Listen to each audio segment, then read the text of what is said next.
Et on démarre tout d'abord avec le foot et le RC Lens. C'est l'exploit du week-end. Eh oui, c'est l'exploit du week-end. Est-ce que vous savez pourquoi c'est l'exploit du week-end ? Alors, Lens a gagné 2 buts, ça n'était pas arrivé depuis longtemps peut-être pour les Lensois ? Alors, c'est vrai que Lens a gagné. D'abord, l'exploit, on peut le dire, c'est que Lens, qui était lanterne rouge avant cette journée de championnat, est allé battre le 9e de Ligue 1, Toulouse. L'exploit, c'est aussi que c'est une victoire à l'extérieur, 2-0, alors que les Lensois n'ont eu que 32-33% de possession du ballon pendant ce match.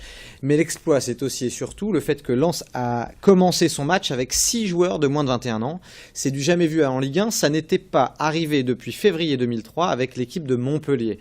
Il ne faut pas oublier notamment que dans l'effectif sang et or, il y a des joueurs qui ont moins de 20 ans, notamment Valentin Belon, le gardien remplaçant de Rioux, qui n'a que 19 ans et qui a fait un excellent match ce week-end.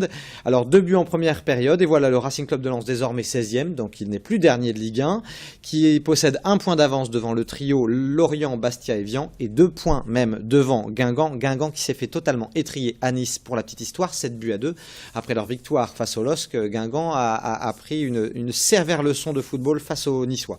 En tout cas voilà, Lens se rassure et ça fait du bien, un petit exploit pour les Sangeurs qui en ont bien besoin en ce moment. Et surtout avec tous ces jeunes, ça montre quand même que le Racing a envie pour cette saison qui s'annonce quand même compliquée. Le LOSC, en revanche, à l'inverse, là, ça commence un peu à nous inquiéter. Ouais, absolument des inquiétudes au niveau de l'équipe lilloise. Une défaite 2-0 à Rennes, seulement 3 tirs cadrés, donc il y a vraiment un souci au niveau de la construction offensive et de l'attaque lilloise.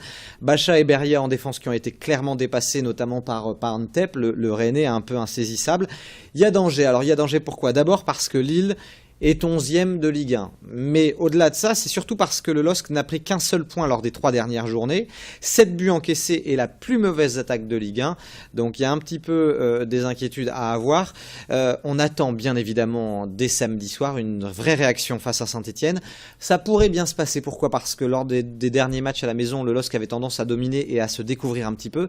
Sauf que Saint-Etienne, c'est une équipe plutôt offensive qui pourrait donc essayer de prendre le jeu à son compte et donc de se découvrir un petit peu. Peut-être que le LOSC et les hommes de René Girard réussiront à en profiter. En tout cas, il le faut parce que les 3 dernières journées n'ont vraiment pas souri aux Lillois.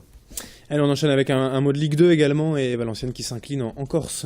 Pas de miracle à Ajaccio. Valenciennes qui avait pourtant ouvert la marque, mais qui a ensuite été largement dominée par l'équipe corse. Il y a un certain manque de combativité que regrette l'entraîneur Bernard Casoni. Et Valenciennes qui rétrograde, qui redescend à la 17e place de Ligue 2. Un petit mot également de Coupe de France. C'était le 6e tour ce week-end. C'était le 6e tour. Rapidement, juste pour dire que Dunkerque et Boulogne, les 2 équipes de nationale, n'ont pas été inquiétées, même si ça a été un petit peu difficile pour Boulogne, un peu dans la douleur. L'exploit au niveau de ce 6e tour de Coupe de France, c'est Lille Sud, un club de PHR qui sera au 7e tour suite à cette victoire face à Tourcoing et donc peut-être, qui sait, une affiche Lille Sud face à une équipe de Ligue 2. En tout cas, ça y est, lors du prochain tour, les équipes de Ligue 2 vont entrer en lice. Et on suivra bien sûr de près, bien sûr, ici même le prochain tirage au sort. Allez, un petit peu de rugby, le LMR qui repart vers l'avant. Ouais, ça fait du bien pour les Lillois du LMR puisque c'est une victoire à domicile 36-13 face à Tulle, 5 essais dont 4 transformés. Les Lillois qui ont effacé la défaite décevante, on peut le dire, face à Lormont.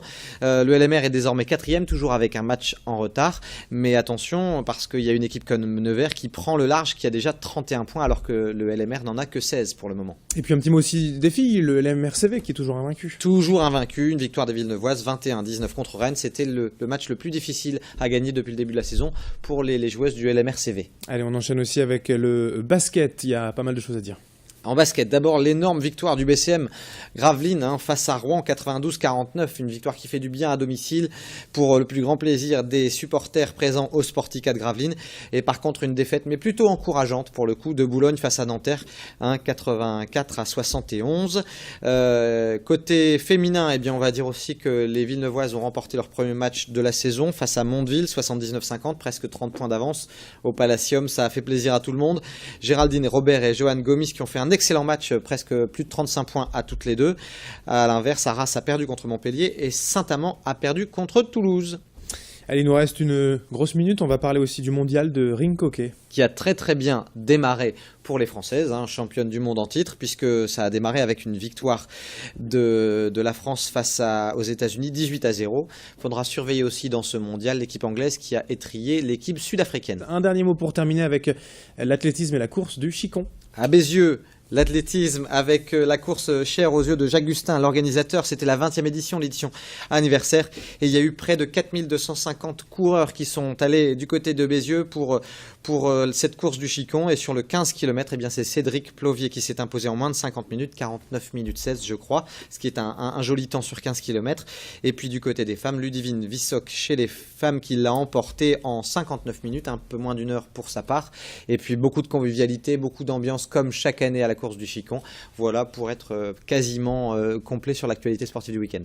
Eh bien merci Guillaume donc d'être venu nous détailler ainsi cette actualité sport. On en reparle vendredi pour le programme du week-end prochain. En attendant, très bonne semaine à vous. Bonne semaine à tous.